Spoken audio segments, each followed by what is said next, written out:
What's up, guys? Ian here, coach of your Ladner Lanturn, bringing you guys our NCL Season 5 Zebstrika Division Draft Breakdown. It's pretty crazy to me that we've been around this long, and we now have 32 coaches in the league, which is pretty insane to me as well. If you guys don't know what NCL is, then you've probably been living under a rock if you're viewing my channel. This is the league that I run. I commission the NCL, and I'm really proud to say that we've been going on 5 leagues now, or 5 seasons, I should say. I still haven't won a title, haven't made the finals since season 1, but we've made semis twice since then, and I missed playoffs in season 3. But that covers all 4 seasons. Finished third twice and second once, and did not qualify once as well. For those of you who don't know, this is a standard tiered draft, which doesn't seem to be very common these days. It's definitely a lot more points leagues that I'm participating in myself. I can tell that a lot of other leagues are sort of trending towards points rather than tiers, which is what the original sort of thing was. This is a 16-man draft, snake format. So based on your pick, it goes 1 through 16, and then 16 back to 1 in round 2. Each tier costs a different amount of points. Tier 1 costs 180, Tier 2 costs 120, Tier 3 costs 100, Tier 4 costs 60, and Tier 5 costs 40. You're forced to take a mega generally, and depending on the mega that you choose, you can either have neutral points, or it might give you free points back if it's a really bad mega, and then you can get sort of better Pokemon in the regular tiers to build around that.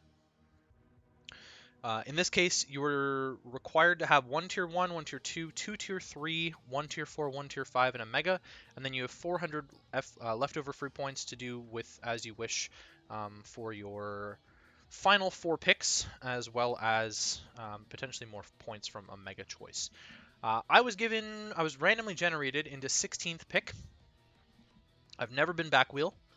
I haven't picked before 8th in about the last 4 months, which doesn't sound like a long time, but that's covered about 16 leagues. So yeah, it's been a long time since I picked at the top of the draft. I haven't had wheel in a long time either. So I don't think I've had back wheel since, goodness gracious, Red Season 7 with the 14-man draft there. So yeah, this is kind of fun. Some new unbans occurred this season. We voted on a bunch of stuff, and there's some new unbans. Deoxys Speed was unbanned with no Z. There's a lot of restrictions. So we have our own Showdown server now, and we've got our own tier, the NCL draft tier on the Draft Hub, and we legalized all of these things based on restrictions. So Ash Greninja was allowed, but it's not allowed to use items. The standard Aegislash with no King Shield that we've had for a while. Standard Mega Kangaskhan with no Seismic Toss. Same sort of difference there. The rest of the Megas that were not already on the tier list we deemed to be a little bit too broken, even with restrictions. Something like Mega Gengar no Hypnosis still isn't fair. Or Mega Salamence no normal moves still isn't fair either. So there's quite a few things that we had gone through there. Darkrai is not allowed to use the combination. It's not allowed to use Nasty Plot, and it's not allowed to use Z moves, and it can't use both, obviously. Again, Deoxys Speed, no Z moves. Deoxys Defense is still normal, just like it was last season. We allowed Genesect, but it's forced to hold one of the 4 drives. So it's essentially without an item, but it gets to choose which Technoblast it wants to click. It is also not allowed to use Shift Gear. So again, that's kind of a restriction on items in general and for speed boosting with Shift Gear. Eternal Floette was allowed once again this season, standard as per normal. We allowed Shaman Sky with no Air Slash and no Seed Flare in Tier 2. It's kind of bad, not going to lie. There's a reason that no one drafted it. Landorus Incarnate was allowed Sheer Force once again, 2 seasons in a row now. We allowed Lunala with no access to Roost and no access to Z, so it should be a lot weaker to knock off without Z access. It can't reduce that damage past Shadow Shield. I'm a little bit worried because I found out after Bronson drafted Lunala in Blitzel that it does get Moonlight. Now, I'm kind of willing to take that because Moonlight's only 8 PP and Roost is 16, so it should be at least easier to deal with Lunala in general, which I kind of deem one of the lesser Ubers. It's really good in Ubers, like in draft, in Ubers leagues, but this is sort of a testing season. It's the final season of Gen 7 before we move on to Gen 8. We also allowed Naganadel, no Nasty Plot, no Z moves. Pheromosa, no Quiver Dance, and no items. So it basically has no boosting, and it really has to rely on getting a kill and then beast boosting its way to victory. Especially because it can't use boosting items to kill things, so it's just raw damage that you're going for there. That's the problem with Ash Greninja as well. It's gonna have a really tough time transforming without items to allow it to transform there. I feel like we allowed something else, but I can't remember. Oh, that could be it. I might have talked my way through all of them because I'm looking down tier 1 and I don't see anything else. So obviously I wasn't going to get my hands on pretty much any of these. Not that I really wanted to get my hands on any of these. Based on the pick that I had, I kind of just figured I would go for the best stuff that was available. I figured a lot of people were going to play with the new toys, and then I would be able to get some really fun stuff. So I'll be doing this 2 picks at a time relatively quickly. I've talked probably too much already at this point. It's 5 minutes of just rambling, but yeah. I'm going to start off here with my first pick, bringing back from Season 1 in the NCL, Celesteela, the Apollo 13 coming in hot. Really bulky steel type. It's kind of a jack of all trades, which I like, but it's not like a jack of all trades that's bad at any of them. It's good at all of them. So very big fan of Celesteela. I've used it many times in the past, and this is a nice comfort pick for me right off the bat in round 1. Really surprised to get Celesteela at 16th. It normally falls in like the top 5 picks, but people got a little greedy, and there was some questionable picks in round 1. Daniel took Crocodile right before me in round 1. Excadrill went in round 1, and Manaphy went round 1. Those are arguably not round 1 picks, especially anymore. And given what was left in round 2, mons like Landorus Therian were left in round 2, mons like Kyurem-Black were left in round 2, Hoopa Unbound, a lot of really good tier 1 stuff was left in round 2, Clefable, lots of stuff that you would see, Garchomp, lots of stuff you would really see go round 1 most of the time, was just sitting there at the end of the round. And so I actually grabbed my Dragon for a Fairy Dragon Steel Core here. It covers some of Celesteela's weaknesses and then sort of doesn't at the same time, but it's a lot of power. And I grabbed Kyurem-Black, sick Kyurem-Black. This is going to be really fun. Last time I used Kyurem-Black seriously, I think, was like the last season of Nepal or the NPL tryout tournament, which was a long time ago. It was like October or something like that. So yeah, Kyurem-Black's really fun. It's really spammable. It gets a lot of kills in this league because it's a really strong wall breaker. Sort of fits nicely with the Celesteela. Blew a lot of my free points early, but the fact that I could get both Celesteela and Kyurem-Black this late, I was content with that. It makes up a really strong, threatening core. Kind of looked like the best team at the end of round 1, or I should say at the end of round 1, because end of round 2 things looked a lot differently, and obviously this was the first pick of round 2. It was obviously not coming back to me, and that's sort of how you have to think about the wheel a little bit, is you might have to be ahead of the pace on certain mons if you want to get stuff that you're looking for. So by taking Kyurem-Black, I kind of forfeit my chance at getting a decent fairy at all, and so my fairy is much lower tier than I would normally like. I generally like a high tier fairy, but I'm going to have to settle for a lower one way down the line there. But this is pretty disgusting. So, taking a tier 1 as your first free pick, you still got a lot of free points to work with. I can still take a mega tier 0, or tier 1, I mean, which are really, really powerful megas. So, very pleased with how the draft has gone so far. It's very offensive with the Kyurem-Black Celesteela. It might lean on Celesteela a little bit more on the defensive side than I would like, but Kyurem-Black is like, there's really not a lot that switches into Kyurem-Black, in all honesty. Terravolt is pretty disgusting, goes through abilities, and Celesteela Beast boosting all over the place. What I'm lacking at the moment is anything related to hazards. I have no control and no setting at the moment, but this is only round 2, so I'll have to patch that up later on into the draft. Then it went all the way back and came all the way back. I was going to take Lando T, and it got taken on the other wheel. Gareth took it on the other wheel at 1. And if I was going to take Lando T, I was going to fall to like a Mega Tier 2 and grab like a Mega Beedrill, but then Mike wanted Mega Beedrill, so I backed off Mega Beedrill, and then Lando T got taken anyways, so it was fine. But that would have been pretty gross. I really wanted to pair Lando T with this. Not that there was any synergistic properties to it at all, because Kyurem-Black already resists electric for the Celesteela, and Lando T would have just been immune to electric, but it just would have been really gross offensively to have the Lando T Kyurem-Black Celesteela all together, especially when Celesteela is one of Lando T's best checks. it would have been nice to pair that together, but that's fine. So in round 3, I am going to grab Mega Alakazam. I sniped Jet on this one. It was kind of my backup after Mega Beedrill, and Mega Beedrill went.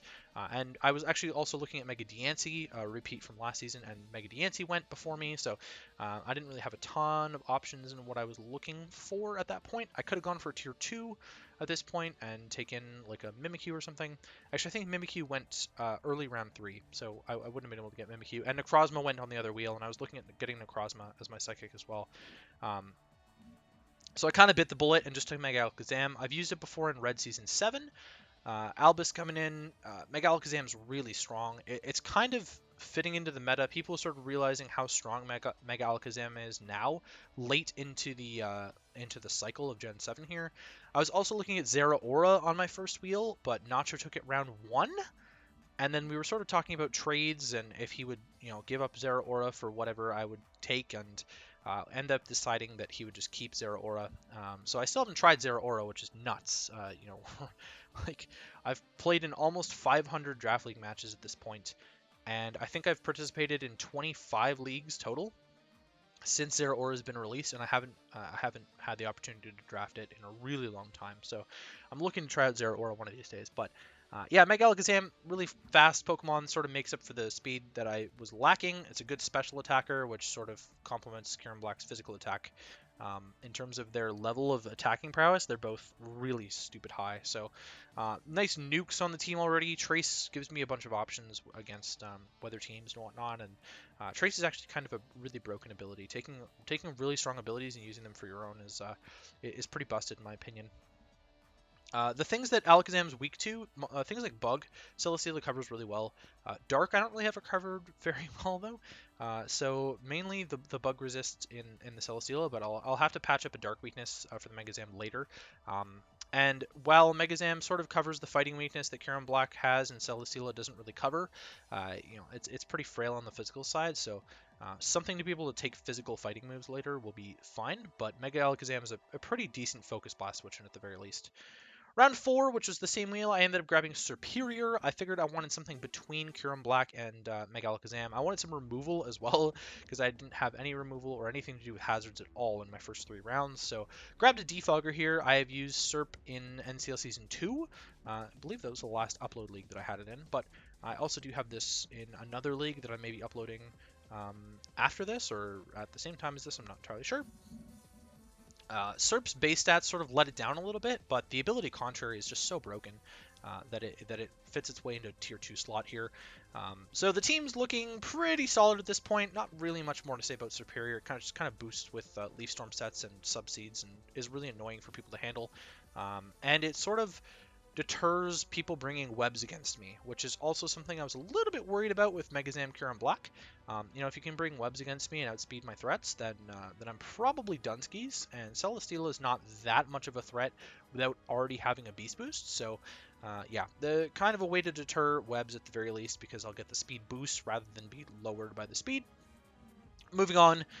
It came and went. Let me just look at the draft page here. I don't remember what got taken. Oh, I was looking at Melodic. Melodic got taken on the other wheel. I was potentially looking at Donphan. Donphan got taken on the other wheel. And then I was really looking at Nidoking or Nidoqueen. And I was also looking at No Terrain Tapu Lele, which was also allowed in previous seasons. And Tapu Lele went, and then Nidoking, Nidoqueen went like 2 picks before me, like right away.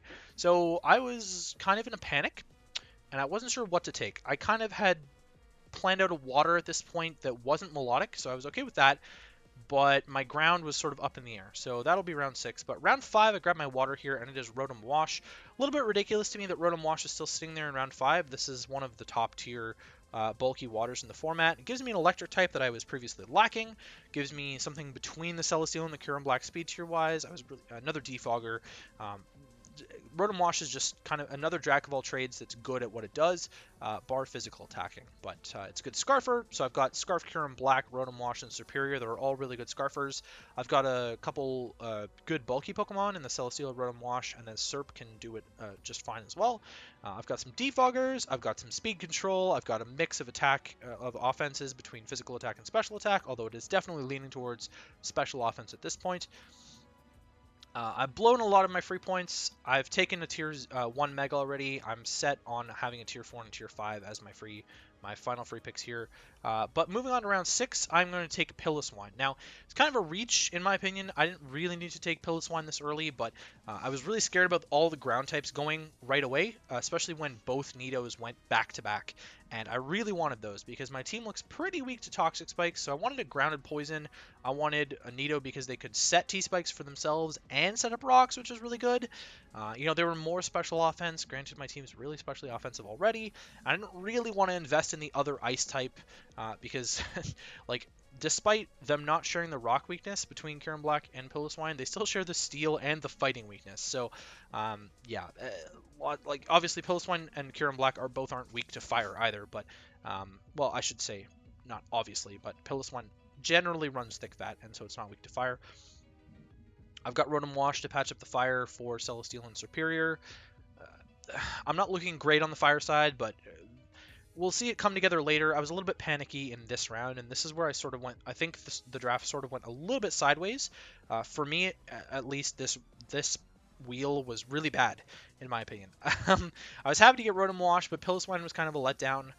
I've won 2 championships with Piloswine, so it's not bad by any means. I know how to use it well. It's just kind of a reach as a tier 4 Pokemon, especially as a ground type.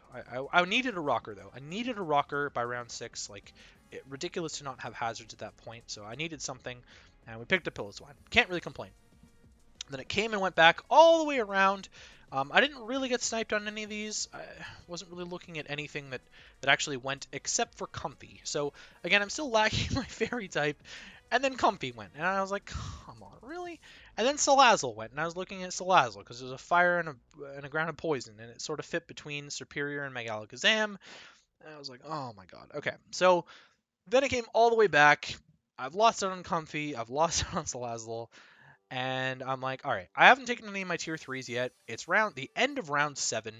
Most people have taken their tier 3s by now. I can probably just safely take a tier 3 and then start grabbing my tier 5, because this is about when people are going to start taking their tier 5s, is like this round and the next round. So what I'm going to grab first is a really comfort mon for me as well.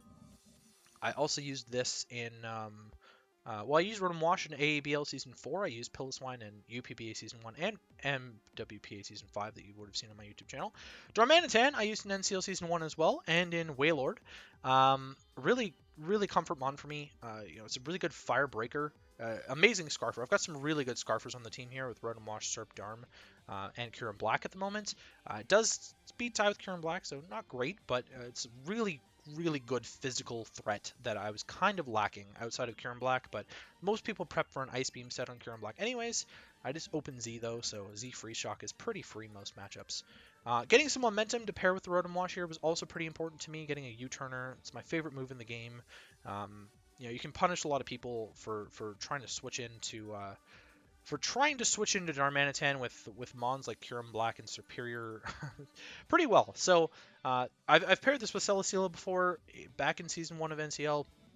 It was a good combo, being able to U-turn into Celesteela. If I threaten something out and Celesteela then threatens that, then that's fine.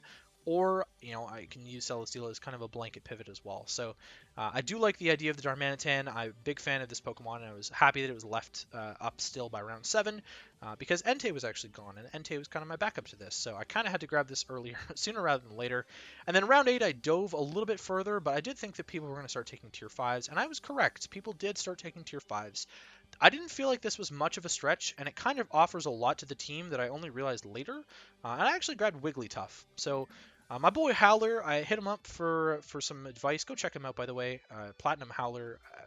Probably will forget to put a link, but search up Platinum Howler and you'll find him. He's using Wigglytuff in his IBL run right now. I think it fits the team pretty well. So Frisk support is really cool. Scouting out items for this team I think is actually pretty important. To scout out other Scarfers that might be faster than my Scarfers. It fills a speed tier that's pretty irrelevant. It's not really going to run speed much. It's a fat Wish Passer, which is great. The defenses don't say much for it, but 140 HP, passing a Wish from that into something like Mega Alakazam with base 50 HP, that's ridiculous. Like, that's just you're gonna fill the full health bar. Same with Rotom-Wash. It's pretty good. On the other hand, Daniel at this point is drafting a full team of Intimidators. I do play Daniel later on in the season, so uh, I didn't know that at the time. But grabbing a competitive Pokemon, very helpful against Intimidate. So I kind of added that. And I had another Rocker. A fairy that can rock is pretty good. Generally you want your fairy to resist fighting. I still don't really have a fighting resist on the team. To be completely honest, it's only Megalakazam. Wigglytuff can take fighting hits, but it's not going to take them that well with that horrible base physical defense. So having the fairy normal isn't great, but having a fairy in general is what I was looking for. We got a decent one. I can't say much more than that. Like, I think Slurpuff was also gone, so I'm looking at what I think Eternal Floette and Klefki were my options, but I couldn't afford them. So yeah, there weren't a lot of fairies left for me to take. I could have taken regular Diancie again. That would have been an alright option. Same sort of thing as the Wigglytuff, but it didn't offer as much of a clerical role, and Wigglytuff filled a tier 5 slot that I needed, so I could grab potentially a fighting Pokemon in tier 4 later, which is what I was looking to grab. And then I don't think there were many snipes. We sort of started to speed up the draft around now. It took a solid chunk of time to get up to round 8. Nothing really went that I was looking at. I was looking at Passimian, but didn't really pull the trigger on it. I don't really think that anything actually sort of caught my attention as wanting to use it.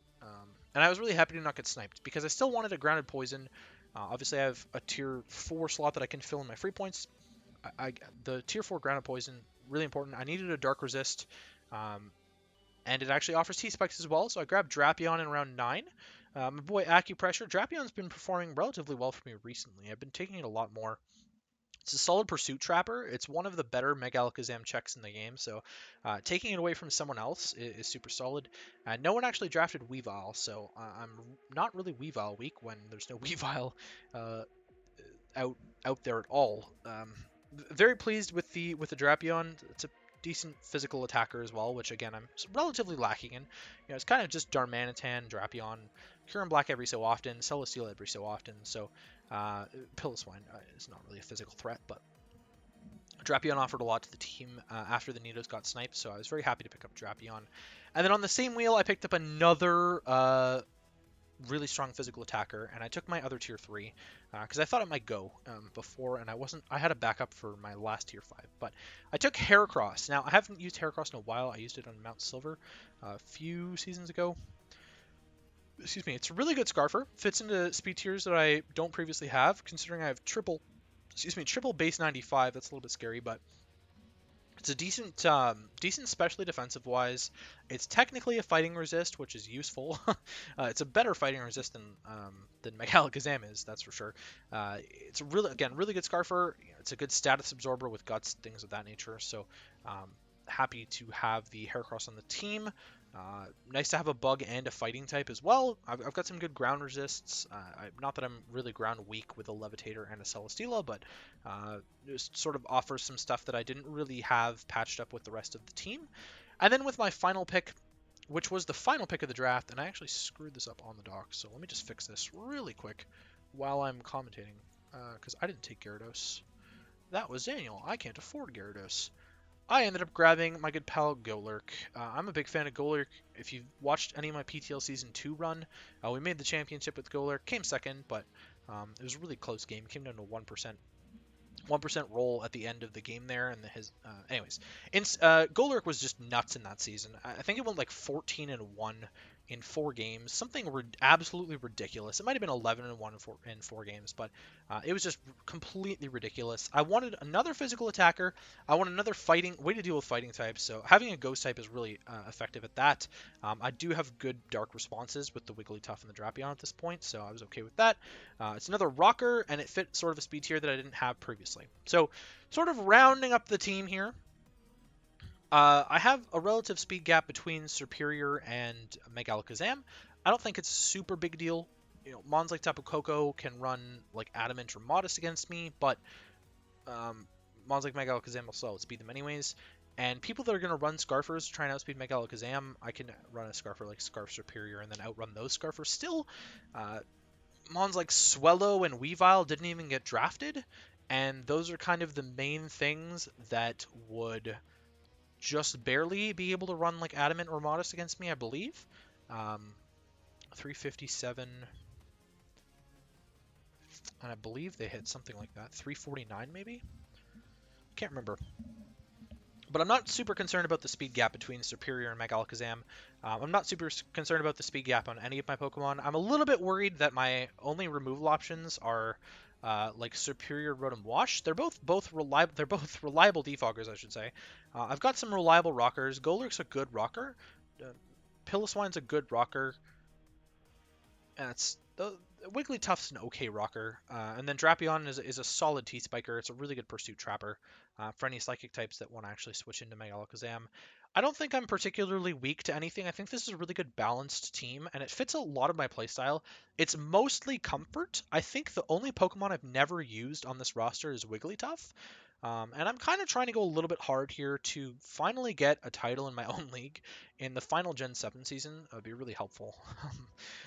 For my ego, which doesn't really need a boost in all honesty, but it would be nice to pick up another title. So that's the full team. Again, it's OpenZ, it's NCL. If you have never checked out my NCL videos, highly recommend checking out either NCL Season 2 or NCL Season 4. Season 1, I was a little bit newer at recording and whatnot, and the competition level wasn't great, but NCL Season 2's competition level was really good. NCL Season 4's competition level was really good, and I performed really well in both of those seasons. I finished first in the regular season both of those seasons.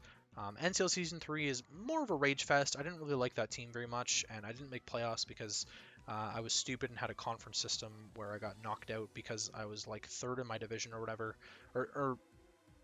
No, I was second in the division, but I wasn't good enough to win the division. So, anyways, all of that aside, hopefully you guys enjoy NCL Season 5, and I will catch you guys for Week 1, where we take on Joey and the Los Angeles Nido Kings.